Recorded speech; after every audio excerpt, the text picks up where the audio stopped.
Iran is aware that America's strength is not just in military but more in economy, so they've changed the war game plan economically. Iran has made a shocking offer to reopen the Strait of Hormuz, the narrow sea lane through which 20% of the world's oil flows.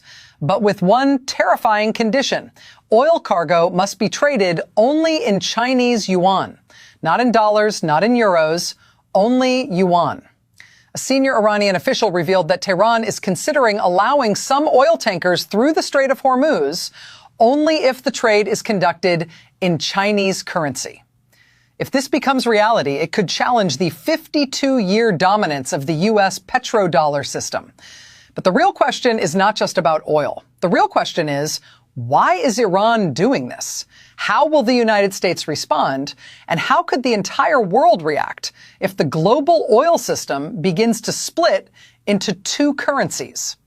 To understand what is happening today, we have to go back more than 50 years. In 1974, after the oil crisis shook global markets, the United States made a historic agreement with Saudi Arabia. The deal was simple but incredibly powerful. Saudi Arabia, and eventually most of OPEC, would sell oil only in U.S. dollars. In exchange, the United States would provide military protection, security guarantees, and access to global financial markets. That agreement created the petrodollar system, and it changed the world. From that moment on, every country on earth that needed oil had to hold U.S. dollars. Japan needed dollars. Germany needed dollars. India needed dollars. China needed dollars. Even countries that hated American policies still needed dollars to buy energy. This created massive global demand for the U.S. currency. And that demand gave Washington an extraordinary power. Because when the world needs your currency, you gain enormous economic leverage.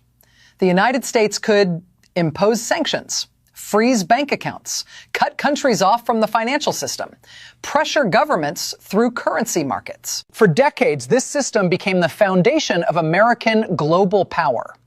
But over time, some countries began searching for ways to escape it, and Iran became one of the most determined challengers. Why Iran wants to break the dollar system. Iran's conflict with the United States did not start today. It has been building for more than 40 years. Since the Iranian Revolution in 1979, relations between Washington and Tehran have been hostile. Over the decades, the United States imposed layer after layer of sanctions on Iran's economy. These sanctions targeted Iranian oil exports, Iranian banks, international companies doing business with Iran. Because oil sales are Iran's main source of revenue, these sanctions were devastating. Iran suddenly faced a major problem. It could produce oil, but selling it in the global system became extremely difficult. Most international banks refused to process Iranian transactions. Most shipping companies avoided Iranian cargo. Most countries feared secondary sanctions. So Iran began looking for alternative economic systems. And one country became its most important partner: China. China is the largest energy importer in the world, and its economy needs enormous amounts of oil. Meanwhile, Iran has huge reserves of crude, but limited buyers due to sanctions. This created a natural partnership. In 2021, Iran and China signed a 25-year strategic cooperation agreement involving major investments and long-term energy deals. Under this arrangement, China would invest billions into Iran's infrastructure, energy sector, and technology. In return, Iran would provide China with discounted oil supplies. But there was another crucial aspect of this partnership. China wanted to expand the global use of its currency, the yuan. For years, Beijing has been trying to reduce global reliance on the U.S. dollar, and energy trade is the biggest battlefield in that struggle. If oil, the world's most important commodity, starts being traded in yuan, the implications could be enormous. Iran understood this perfectly. And now, with war raging in the Persian Gulf, Tehran may be trying to use its most powerful geopolitical weapon, the Strait of Hormuz. The Strait of Hormuz is one of the most strategically important waterways on Earth. At its narrowest point, it is only about 34 kilometers wide. Yet through this tiny corridor flows about 20 million barrels of oil every day, roughly 20% of global supply. Major oil producers rely on this route: Saudi Arabia, Iraq, Kuwait, UAE, Qatar, Iran. If this strait closes, the consequences are immediate. Oil prices surge, shipping costs explode, global inflation rises. And that is exactly what began happening when the current conflict erupted. After military strikes and escalating tensions, Iran effectively restricted traffic through the strait. Global oil markets panicked. Energy prices jumped above $100 per barrel. Some analysts warned prices could reach $150 or even $200 if the crisis worsens. And suddenly, the world realized something important. Despite America's massive military power, Iran still controls the geographic choke point of global oil. Iran understands that it cannot defeat the United States in a conventional war. The U.S. military budget is larger than the next several countries combined. But Iran doesn't need to win a traditional war. Instead, its strategy focuses on asymmetric power. In simple terms, Iran cannot match America's military strength, so it targets America's economic vulnerabilities. Experts say Iran's strategy aims to create global economic pressure that forces political compromise. By disrupting shipping in the Strait of Hormuz, Iran can cause massive economic shock.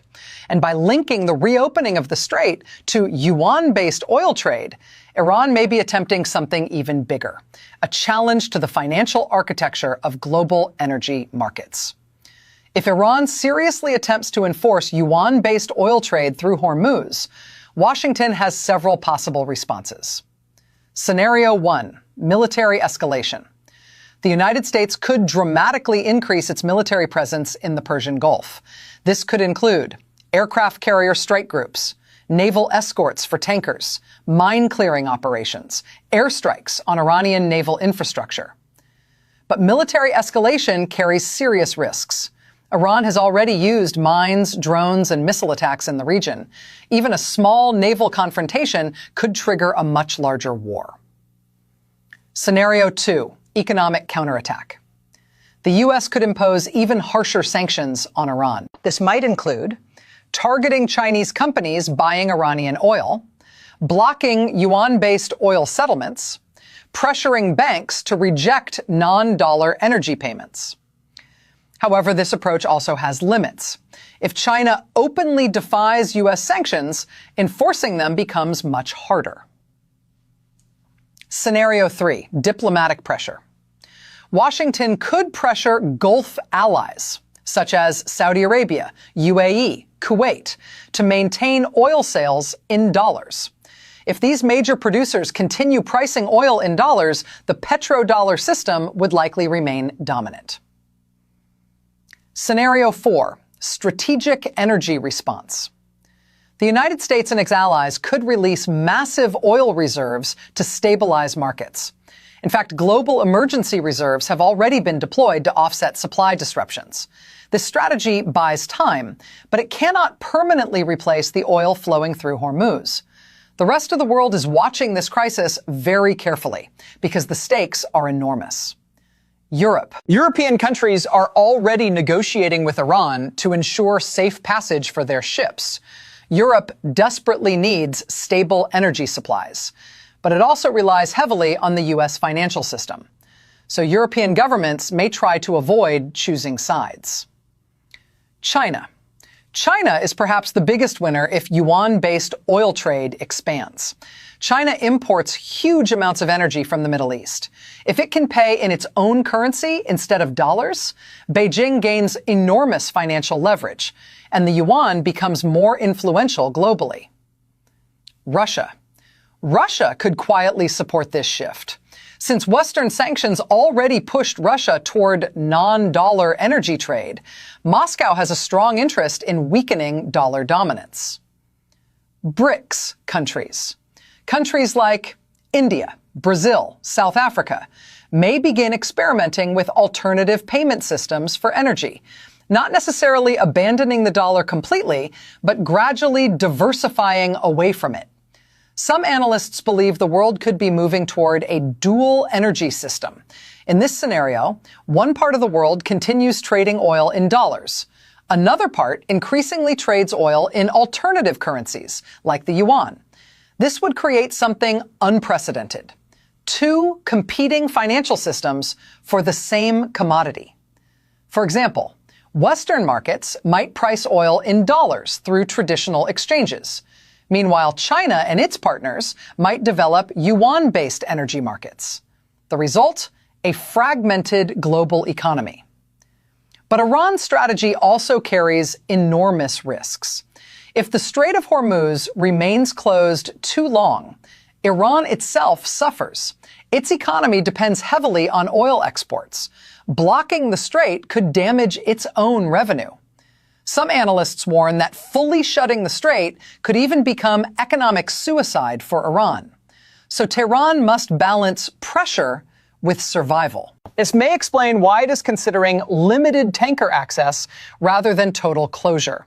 The most important question may not be about oil or shipping. It may be about the future of global power.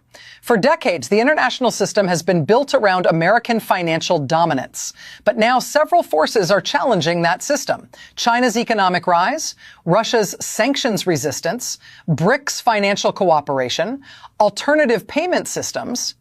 Iran's yuan proposal could be one small piece of a much larger transformation, or it could simply be a short-term wartime tactic. Right now, nobody knows. Conclusion. One thing is certain. The Strait of Hormuz crisis has revealed something profound about global power. A narrow stretch of water, only 34 kilometers wide, can shake the entire global economy. And a single sentence, oil traded in yuan instead of dollars, could trigger debates about the future of the international financial system. But the final outcome remains uncertain. Will the United States defend the petrodollar with economic or military power? Will China quietly support the expansion of yuan-based energy trade? Or will diplomacy eventually reopen the strait and restore the old system? For now, the world is watching one of the most dangerous geopolitical chess games of our time. Because the battle unfolding in the Persian Gulf may not just be about oil. It may be about who controls the financial system of the 21st century.